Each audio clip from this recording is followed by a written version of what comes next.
कल की कथा में बड़े ही प्रेम से हम सभी ने भगवान के जन्मोत्सव से आनंद लिया। कल की कथा में बड़े ही धूमधाम के साथ भगवान के जन्मोत्सव को मनाया गया और लग रहा है कि कल का जन्मोत्सव इतना धूमधाम से मना करके रात्रि हो गई कि इस समय की भीड़ बहुत कम लग रही है। या तो सभी लोग अभी घर के कार्यों में लगे हो। तो आइए, जो लोग कथा पंडाल में आ चुके हैं या कथा पंडाल में न पहुंच पाए हो, तो जो साउंड सिस्टम लगा हुआ है, साउंड सिस्टम के माध्यम से मिल करके अपने मन और वाणी को पवित्र करने के लिए 2 बार भगवान के नाम का कीर्तन करेंगे। तदुपरांत ठाकुर जी की जैसी इच्छा वैसी कथा को श्रवण किया जाएगा। जिनके पास भी भगवान की कृपा से सुंदर मुख है, मुखों से भगवान का गुणानुवाद करेंगे। सुंदर हाथ है, हाथों से तालियां बजाते हुए भगवान के नाम का उच्चारण करेंगे। हरि नटवर नागर नंदा भजुरे मन गोविंदा। बोलिए। नटवर नागर नंदा भजुरे मन गोविंदा। नटवर नागर नंदा भजुरे मन गोविंदा। नटवर नागर नंदा भजुरे मन गोविंदा। श्याम सुंदर जगन्नाथ भजुरे मन गोविंदा। श्याम सुंदर मुखचंदा भजुरे मन गोविंदा। नागर नंदा भजुरे मन गोविंदा।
सावरे सरकार की जय मोर मुकुट बंसी वाले की जय जय सच्चिदानंद रूपाय विश्वोत्पत्त्यादि हेतवे तापत्रय विनाशाय श्री कृष्णाय वयं नुमः। कल कथा कहाँ तक हुआ था बताइए। अब कल की कथा तो बता ही सकते हैं सभी लोग, कहें कि कल की कथा भूलने वाली थोड़ी है। तो बताइए कहाँ तक हुआ था यजमान जी, कल की कथा कहाँ तक हुई थी? कृष्ण जी का जन्मोत्सव हो गया। किसका? कृष्ण जी का, भगवान श्री कृष्ण जी का। वाह, बोले वृंदावन बिहारी लाल की जय हो। तो कल की कथा में हम सभी ने बड़े ही प्रेम से भगवान श्री कृष्ण के जन्मोत्सव को मनाए और अब आगे की कथा में हम सभी प्रवेश पा रहे हैं। महाराज,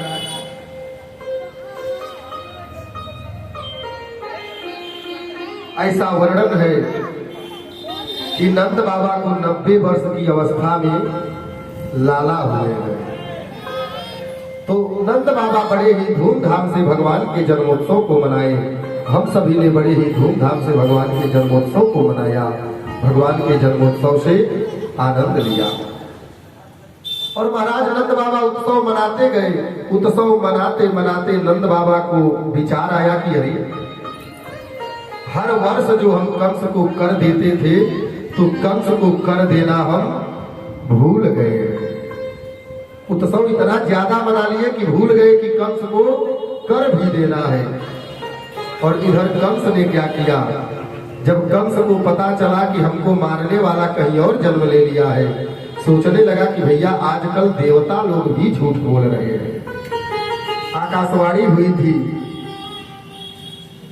कि जो देवकी का 8वां गर्भ होगा वही मेरा काल होगा, लेकिन 8वां गर्भ तो एक बालिका हो गई और वह कह रही थी कि मुझे मारने वाला कहीं और जन्म ले लिया है। तो कंस को बड़ा कष्ट हुआ कि मैंने बिना मतलब के ही अपनी बहन को इतना कष्ट दिया। तो वसुदेव और देवकी को कारागार से मुक्त कर दिया, छोड़ दिया। इधर नंद बाबा कंस को कर देने आए और जब कंस को कर देने आए वसुदेव जी ने देख लिया। वसुदेव जी सोचने लगे कि इनके भरोसे हम अपने लाला को गोकुल में छोड़ करके आए हैं और ये तो यहाँ मथुरा में आ गए हैं कंस को कर देने। तो कहीं ऐसा न हो कि हमारे लाला के ऊपर कोई संकट आ जाए। भागे भागे चले आए नंद बाबा के पास, कहने लगे अरे नंद बाबा बधाई हो, सुना है कि आपको यहाँ लाला भयो है। नंद बाबा बोले महाराज सब आप ही लोगों की कृपा है, नहीं तो हम तो ये 90 वर्ष की अवस्था में भूल ही चुके थे कि हमें कोई लाला होगा। लेकिन आपके बारे में सुना, बड़ा कष्ट हुआ। हमने सुना कि आपके 7 बच्चों को कंस ने मार दिया। वसुदेव जी बोले महाराज होली कौन टाल सकती है, लेकिन देखिए हम ज्योतिषी है और हमको ऐसा लग रहा है कि आपके गोकुल पर कोई खतरा आने वाला है, इसलिए आप कंस को कर दीजिए और कर दे करके सीधे अपने गोकुल की ओर प्रस्थान कीजिए। नंद बाबा जाकर के कंस को कर प्रदान किए हैं और कंस को कर प्रदान करके गोकुल की ओर प्रस्थान किए हैं। इधर क्या हुआ कि कंसेन प्रहिता घोरा पूतना बालघातिनी शिशुचार निग्रंथि पुरग्राम प्रजादिषु। ध्यान दीजिएगा, इधर जब कंस को पता चला कि हमको मारने वाला कहीं आसपास ही जन्म ले लिया है, तो कंस ने राक्षसों को आदेश दिया कि जाओ इस भाद्रपद के भीतर जितने भी बालक वज्र प्रदेश में जन्म लिए हो सबको मार डालो। तो उसी कंस की भेजी हुई एक राक्षसी है जिसका नाम है पूतना। वह भी घूम रही है, जो छोटे छोटे बच्चे हैं उनका हत्या कर रही है।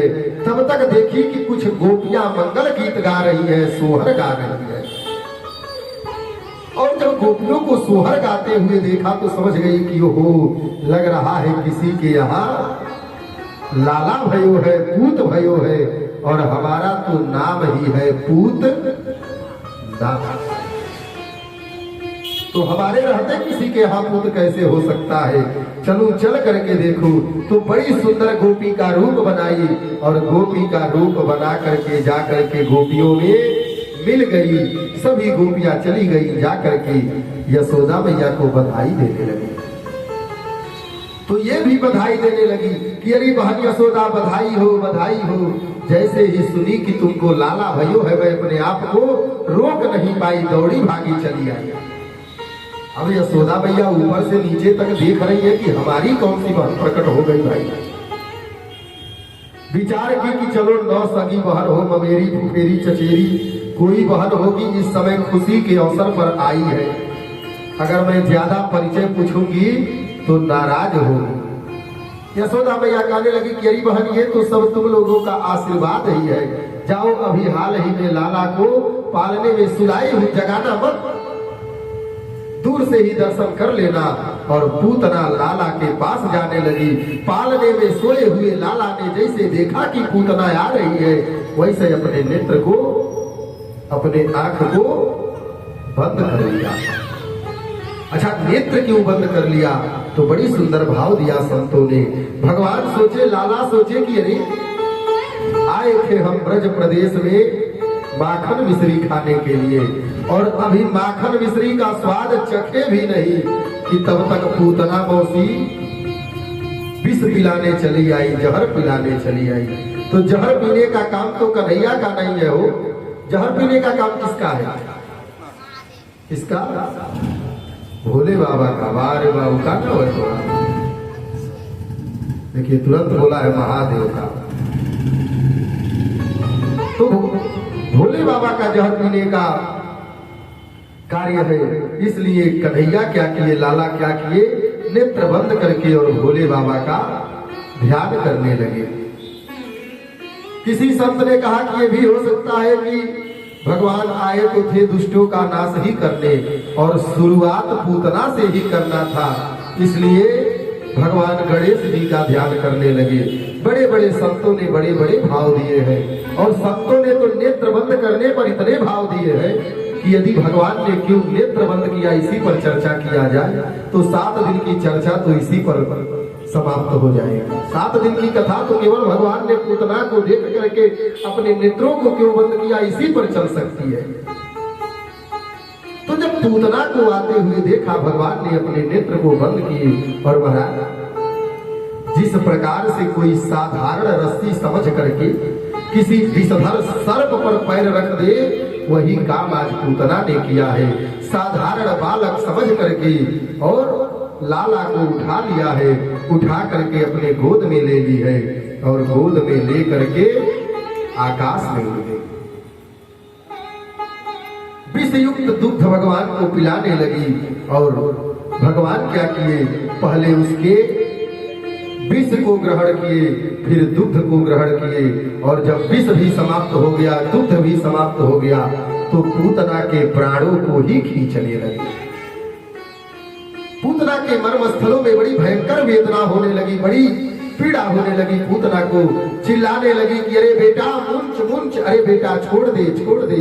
भगवान मानो कहना चाहते हैं कि मौसी जी, अपने राम जल्दी किसी को पकड़ते नहीं है, और अगर पकड़ ले तो फिर छोड़ते नहीं है। पूतना के प्राणों का हरण करने लगे, पूतना के प्राणों को पीने लगे, और जब पूतना के प्राणों को पी लिया, विकराल स्वरूप बना करके पूतना धड़ाम से धरती पर गिर पड़ी, और उसके गिरने से इतना भयंकर शोर हुआ, इतना भयंकर स्वरूप बनाया पूतना ने कि उसके गिरने से 6 कोस तक जितने वृक्ष थे सब गिर करके टूट करके चकनाचूर हो गए। 6 कोस तक सारे वृक्ष उसके शरीर के नीचे पड़ने से टूट करके चकनाचूर हो गए। बड़ी भयंकर शब्द हुआ। यशोदा मैया दौड़ करके आई कि कहीं हमारा लाला डर तो नहीं करो। आकर के देख रही है कि पालने में लाला तो भैया नहीं है। दौड़ने लगी और सभी ग्वाल वालों को साथ में लेकर के बाहर दौड़ती हुई आई। लाला को ढूंढ रही है तो बाहर निकल रही है। कुछ दूर पर जाकर के देख रही है कि बड़ी भयानक रूप बना करके पूतना गिरी हुई पड़ी है और उसके उदर पर पेट पर भगवान क्रीड़ा कर रहे हैं, भगवान खेल रहे हैं। जैसे तैसे करके लाला को उतारा गया, यशोदा मैया गोद में ली और जब यशोदा मैया गोद में लेकर के लाला को दूध पिलाने लगी, लाला दूध पीने लगे, तब मैया को विश्वास भया कि हमारा लाला सकुशल है, सही है। इधर नंद बाबा भी चले आए। जब नंद बाबा पूरी समाचार पाए तो सभी ग्वाल वालों को आदेश दिए कि जाओ जा करके अपने अपने घर से एक कुल्हाड़ी लेकर के आओ।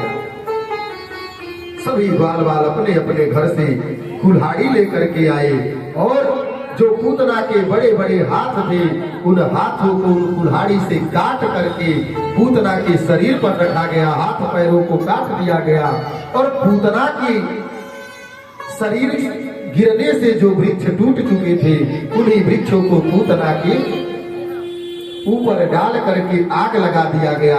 पूतना का शरीर धू धू करके जलने लगा और जब पूतना का शरीर पूरा जल गया न हो, पूतना के शरीर से बड़ी दिव्य सुगंध निकला, बड़ी सुंदर खुशबू निकली। अब सोचने की बात है कि पूतना तो महापापिनी थी, फिर उसके शरीर से ये सुगंध क्यों निकला? तो कह रहे हैं कि भैया जिसके दुग्ध को भगवान ने ग्रहण किया हो फिर वह पापिनी कैसे हो सकती है? और ये पूतना कोई साधारण राक्षसी नहीं थी। ये कौन थी? तो कल की कथा में आप सभी ने सुना कि भगवान वामन का रूप धारण करके बलि को छलने गए थे। सुने कि नहीं? तो जब वामन का रूप धारण करके गए थे बलि को छलने के लिए, उस समय बलि की पुत्री थी रत्नमाला।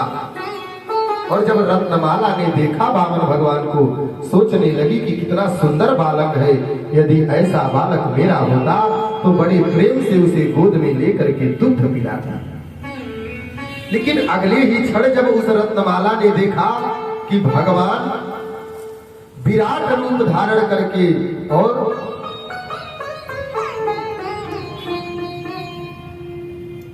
बलि को छल लिए हैं, बलि के पूरे संपदा को ले लिए हैं, रत्नमाला सोचने लगी कि अगर ऐसा बालक हमारा होता तो दूध में जहर मिला करके पिला करके मार डालती। भगवान कहे कि देवी जी आपका दोनों मनोरथ पूर्ण होगा। वही रत्नमाला जो बलि की पुत्री है आज पूतना बन करके आई है और भगवान ने उसके दुग्ध को और विष को ग्रहण किया। रत्नमाला को पूतना की राक्षस शरीर से मुक्ति प्रदान किया। बोले वृंदावन बिहारी लाल की, सांवरे सरकार की। पूतना का उद्धार हो गया। पूतना भगवान के परम पद को चली गई। और अब महाराज पूतना का तो उद्धार हो गया। देखिए जिस पूतना में एक भी सद्गुण नहीं था, पूतना के अंदर कोई अच्छा गुण था हो, सारा दुर्गुण भरा हुआ था। नाम भी बुरा का पूत नाम, तो नाम तो बुरा था ही, उसके साथ साथ काम भी बुरा। पहले क्या करती थी कि बच्चों का हरण करके ले जाती थी, फिर मार डालती थी। लेकिन जब भगवान को कृपा करना था तो भगवान ने कोई ना कोई बहाना निकाल ही लिया। आया है कि कृपा की न होती जो आदत तुम्हारी, तो सुनी ही रहती अदालत तुम्हारी। जब भगवान को कृपा करनी रहती है तो भगवान कोई ना कोई उपाय कर ही लेते हैं। पूतना का उद्धार हो गया और एक दिन भगवान का जन्म नक्षत्र आया। जब भगवान का जन्म नक्षत्र आया तो जन्म नक्षत्र के दिन मैया ने भगवान का बड़ा सुंदर श्रृंगार किया, लाला का बड़ा सुंदर श्रृंगार किया। श्रृंगार करके सजा धजा करके मैया पालने में सुला दी। सोए हुए लाला ने आज करवट बदल लिया और जैसे ही मैया ने लाला को करवट बदलते हुए देखा, प्रसन्न हो गई। दासियों को आदेश दिया कि जाओ जाकर के गोपियों को बुला लाओ, आज लाला का करवट बदलने का उत्सव मनाया जाएगा। अब तो सभी गोपियां चली आई और आकर के मैया के आंगन में शोर करने लगी। मैया बोली कि देखो शोर मत करो, अभी हाल ही में लाला को सुलाई है, जग जाएगा। गोपिया बोली कि जब तुमको अपना लाला ही सुलाना था तो हमको काहे बुला ली बहन, अब हम लोग आ गई है तो उत्सव मनेगा, तुम्हारा लाला सोए या जगे हमको कोई मतलब नहीं है। यशोदा मैया बोली अच्छा चलो ठीक है, कुछ उपाय करते हैं। और लाला को पालने के साथ उठा करके ले जा करके बाहर बैलगाड़ी में टांग दिया। बाहर बैलगाड़ी के नीचे टांग दी लाला को और आंगन में आकर के खूब उत्सव मनाया जाने लगा। गोपियां नृत्य करने लगी, भगवान का ध्यान कर रही है और कवियों ने जो लाला के ऊपर कविता लिखा है उसी का गुणगान कर रही है, उसी को गा रही है। तब तक लाला की नींद खुल गई, जग गए लाला और देखे कि अरे आंगन में मां उत्सव मनाया जा रहा है और जिसका उत्सव मनाया जा रहा है उसको बाहर बैलगाड़ी के नीचे टांग दिया गया है। तो क्या करे, आया है कि बाला नाम रोदनम बलम। बालकों के रोने में बड़ा बल होता है, अगर चाहे कितना हो भी जरूरी काम हो, लेकिन यदि बच्चे रोने लगे तो माताएं सब काम छोड़ करके पहले क्या करती है, बच्चों को चुप कराने लगती है। और बच्चों को चुप कराना भी इतना आसान काम नहीं है। एक बालक हठ पकड़ लिया, एक मंत्री रोज राज दरबार में विलंब से जाते थे। एक दिन राजा ने पूछा कि महाराज आप रोज विलंब से आते हैं, कारण क्या है?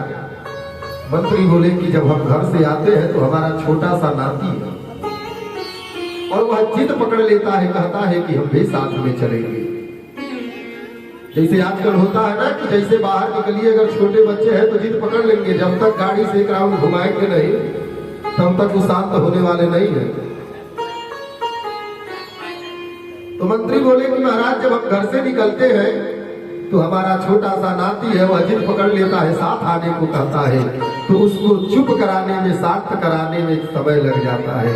राजा बोले कि बच्चे को शांत कराना कौन सी बड़ी बात है, कल जब आपका नाती रोएगा हमारे साथ हमारे पास लेते आइएगा। अगले दिन मंत्री की क्या किए, बालक को साथ लेकर के चले आए। जैसे ही राज दरबार में आया, बालक हाथ पकड़ लिया, रोने लगा, कहने लगा हम मेला जाएंगे। राजा मेला लेकर के गए। बालक ने एक हाथी को देखा, हाथी को खरीदने की जिद करने लगा।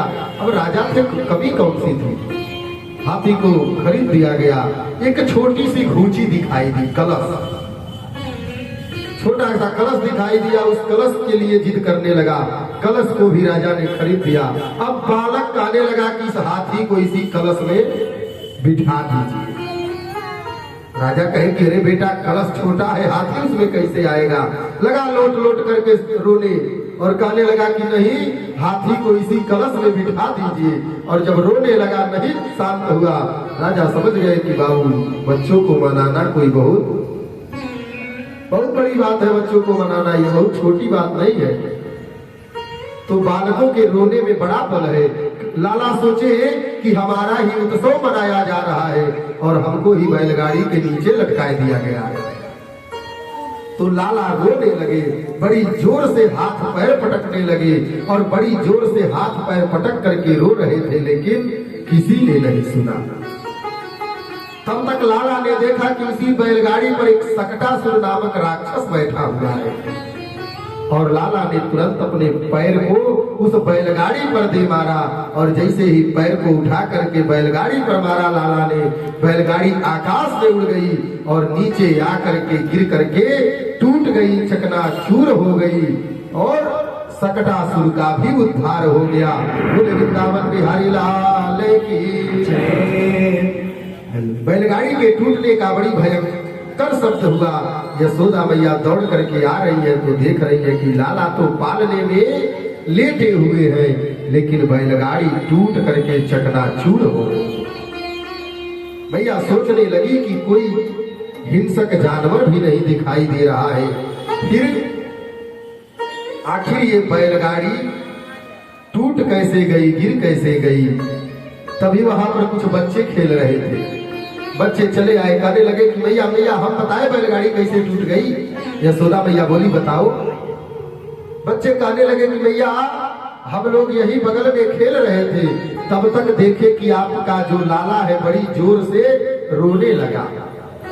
हम लोग सोचे कि अगर हम लोगों के जो खेल का पारी है वह पूरा हो जाए तो फिर जा करके आपको सूचना दे देंगे। तब तक आपके लाला ने इतनी जोर से बैलगाड़ी पर लात मारी, बैलगाड़ी पर इतनी जोर से पैर दे मारी कि बैलगाड़ी आकाश में उड़ गया और जा करके गिर करके चकनाचूर हो गया, टूट गया। मैया बोली गरेदारी के भागवान खा करके आए होगा।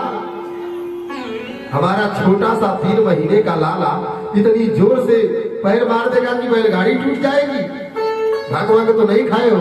अच्छा, विश्वास करने लायक बात है, विश्वास किया जा सकता है कि 3 महीने का बालक और बैलगाड़ी पर पैर मारे, बैलगाड़ी आकाश में उड़ जाए, कोई विश्वास करेगा हो? बच्चे सौगंध खा खा करके, शपथ खा खा करके परेशान है, लेकिन बच्चों की बातों को किसी ने नहीं सुना। मैया गोद में लेकर के लाला को दुग्ध पिलाने लगी। बड़े बड़े ब्राह्मणों को बुलवाई, सोचने लगी कि लग रहा है मेरे लाला के ऊपर कोई ग्रह दोष है। बुलवा करके ब्राह्मणों को ग्रह शांति करवाई और इस प्रकार से प्रभु ने सकटासुर का उद्धार किया। बोले वृंदावन बिहारी लाल की। और एक दिन मैया लाला को उछाल उछाल करके खिला रही थी, ऊपर उछालती थी और जब ऊपर उछालती थी तो लाला खिलखिला करके हंसने लगते थे। उछालते उछालते मैया का हाथ दर्द करने लगा और जैसे ही उछालना बंद करती कि लाला तुरंत रोने लगते थे। मैया का हाथ दर्द करने लगा तो मैया लाला को गोद में ले करके और दुग्ध पिलाने लगी। मुग्ध होकर के माधव मैया के दूध को पी रहे थे कि तब तक कंस का भेजा हुआ एक राक्षस जिसका नाम था त्रिडावर्त, भयानक चक्रवात का आंधी का रूप बना करके और गोकुल की ओर चला आ रहा था। क्या करने के लिए? भयानक आंधी में कन्हैया को, लाला को उड़ा करके ले करके जाने के लिए भयानक आंधी का रूप बना करके आ रहा था। और दुग्ध पीते हुए कन्हैया ने जैसे ही त्रिडावर्त को देखा, सोचने लगे कि अगर मैया अपने गोद से उतार देती तो फिर इसका भी कल्याण कर देती। लेकिन मैया तो अपने गोद से उतार ही नहीं रही थी। अब लाला ने क्या किया? लाला अपने वजन को बढ़ाने लगे और जब वजन को बढ़ाने लगे इतना वजन कर दिया कि मैया अपने गोद में लाला को रख ही नहीं पाई। सोचने लगी कि लग रहा है तभी से दुग्ध पिला रही हूँ, ज्यादा दुग्ध पी लिया है इसलिए भारी हो गया है। तुरंत लाला को गोद से नीचे उतार दी कि लाला थोड़ा सा खेल ले। उसके बाद जो है कि गोद में लुक गई। आंगन में उतार करके मैया घर के काम को करने चली गई। त्रिडावर्त को मौका मिल गया और त्रिडावर्त बड़े भयानक आंधी का रूप धारण करके आया। लाला को अपने गर्दन पर बिठा लिया और लेकर के आकाश में उड़ पड़ा। उसकी पीठ पर बैठे हुए लाला पूरे ब्रज प्रदेश का दर्शन कर रहे हैं। ये श्रीदामा का घर, ये मधुमंगल का घर, ये ललिता का घर, ये विशाखा का घर, पूरे गोकुल को देख रहे हैं। और जैसे ही उस त्रिडावर्त ने मथुरा की ओर जाने के लिए सोचा, भगवान अपने वजन को बढ़ाने लगे। इतना भारी हो गए भगवान कि त्रिड़ावर्त सोचने लगा कि कहीं मैं गलती से किसी काले पत्थर को तो नहीं उठा लिया। बार बार मुड़ मुड़ करके पीछे देखने लगा। भगवान को हंसी आ गई। सोचने लगे कि अरे मूर्ख, हमारे जो भक्त है वह पत्थर में भी हमारा दर्शन करते हैं और तू मुझ में ही पत्थर देख रहा है, इसलिए तेरे सर को पत्थर पर पटकना जरूरी है। अपने वजन को बढ़ा लिया और महाराज इतना भारी हो गए भगवान कि त्रिड़ावर्त भगवान के वजन को संभाल नहीं पाया। जा करके उसका सर एक पत्थर पे लगा और जैसे ही सर पत्थर पे लगा कि त्रिड़ावर्त का प्राणांत हो गया, त्रिड़ावर्त का उद्धार हो गया। बोले वृंदावन बिहारी लाल की जय हो। महाराज त्रिड़ावर्त का प्राणांत हुआ, आंधी शांत हुई। मैया सोचने लगी कि कितनी भयानक आंधी थी, लाला को आंगन में छोड़ दी थी, देखो मेरा लाला सकुशल तो है। ऐसा विचार करके मैया जैसे ही आंगन में गई तो देख रही है कि लाला का कहीं कुछ अता पता ही नहीं है। ग्वाल वालों को साथ में लेकर के, नंद बाबा को साथ में लेकर के दौड़ पड़ी है और जब कुछ दूर गई तो देखी कि एक जगह पर त्रिड़ावर्त मरा हुआ पड़ा है और उसी के ऊपर भगवान क्रीड़ा कर रहे हैं, खेल रहे हैं। तुरंत मैया दौड़ करके लाला को अपने गोद में ली है और गोद में ले करके सोचने लगी कि न जाने मैंने किसका क्या बिगाड़ा है कि जब से हमारे यहाँ लाला भया है आए दिन कोई ना कोई संकट आता रह रहा है। लेकिन कह रही है कि धन्य है भगवान की कृपा कि जो भी संकट आ रहा है वह सब अपने आप ही शांत होता जा रहा है। इस प्रकार से अपने मन को समझाते हुए मैया लाला को लेकर के अपने भवन में चली गई। और इसी प्रकार से मैया एक दिन लाला को प्रेम से स्तनपान करा रही थी, दूध पिला रही थी। और मैया जब लाला को दूध पिलाना बंद करती, लाला रोने लगती। मैया सोचने लगी कि ज्यादा दूध पीने से कहीं लाला का तबीयत न खराब हो जाए, इसलिए लाला के पैर के तलवे में गुदगुदी करने लगी। और जैसे ही गुलगुली करने लगी उसी समय लाला खिलखिला करके हंस पड़े। और जैसे ही लाला हंसे कि मैया ने देखा कि लाला के मुख में सूर्य चंद्र तारा मंडल वनस्पति पृथ्वी सब कुछ दिखाई दे रहा है। मैया तो आश्चर्यचकित रह गई, हक्की बक्की खड़ी रह गई। एक झलक दिखला करके मानो भगवान कहना चाहते हो कि मैया तुम्हारे दुग्ध को केवल मैं ही नहीं पी रहा, अपितु मेरे द्वारा इस पूरे संसार का तुम्हारे दुग्ध को पी करके पोषण हो रहा है। इस प्रकार से भगवान ने अपने मुख कमल में पूरे ब्रह्मांड का दर्शन मैया को 2 बार कराया है। कब? एक बार यहाँ दुग्ध पीते हुए और दूसरी बार ब्रजरज का सेवन करते हुए, मिट्टी खाते हुए। इधर नंद बाबा बड़े प्रसन्न है, देव यशोदा मैया भी बड़ी प्रसन्न है और वसुदेव देवकी एक एक दिन गिन रहे हैं कि आज हमारा लाला इतने दिन का हो गया होगा, आज हमारा लाला इतना बड़ा हो गया होगा। वसुदेव जी गए अपने कुल पुरोहित गर्गाचार्य जी के पास और गर्गाचार्य जी से बोले कि महाराज एक काम करिए, आप तो सब जान ही रहे हैं कि जो नंद के भवन में लाला है वह नंद का लाला नहीं अपितु हमारा लाला है। इसलिए आप चले जाइए नंद भवन में और जाकर के पता करिए कि यशोदा और नंद ने उनका क्या नाम रखा है। जब गर्गाचार्य जी से इस प्रकार से कहे, गर्गाचार्य जी गोकुल की ओर प्रस्थान किए, नंद भवन की ओर प्रस्थान किए। और जैसे ही नंद बाबा ने देखा गर्गाचार्य जी को, प्रसन्न हो गए, चरणों में गिर गए और कहने लगे कि महाराज आप लोगों की कृपा से हमारे यहाँ 2 लाला भये हैं, इसलिए आप बड़े उचित समय पर आए हैं। अभी तक हमारे लाला का नामकरण संस्कार नहीं हुआ है, इसलिए मैं चाह रहा हूँ कि आप अपने हाथों से हमारे लाला का नामकरण संस्कार कर दीजिए। गर्गाचार्य जी बोले कि देखो भाई, हम नाम तो तुम्हारे लाला का रख देंगे, लेकिन ये बात किसी को पता नहीं चलना चाहिए। क्यों? क्योंकि गर्गाचार्य जी वसुदेव के पुरोहित हैं, वसुदेव के कुल गुरु हैं। यदि कहीं कंस को पता चल गया कि गर्गाचार्य जी ने नंद के बालकों का नामकरण संस्कार किया है, तो कंस कहीं ये न समझ बैठे कि कहीं ये वसुदेव देवकी के तो पुत्र नहीं है। इसलिए गर्गाचार्य जी बोले कि देखो हम नाम तो रख देंगे, लेकिन ये बात किसी को पता नहीं चलनी चाहिए। नंद बाबा को समझा करके और गर्गाचार्य जी बैठ गए, बोले कि जाओ अपने दोनों बालकों को लेकर के आओ।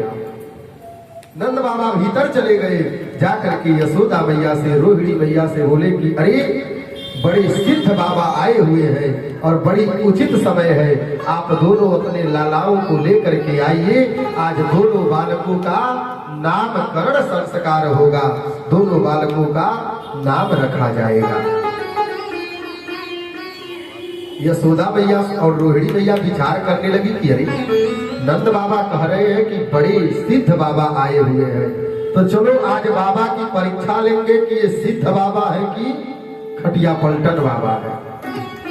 तो क्या किया माताओं ने, रोहिणी मैया ने यशोदा के लाला को ले लिया और यशोदा मैया ने रोहिणी के लाला को ले लिया और ले करके दोनों माताएं गर्गाचार्य जी के सामने आकर के बैठ गए।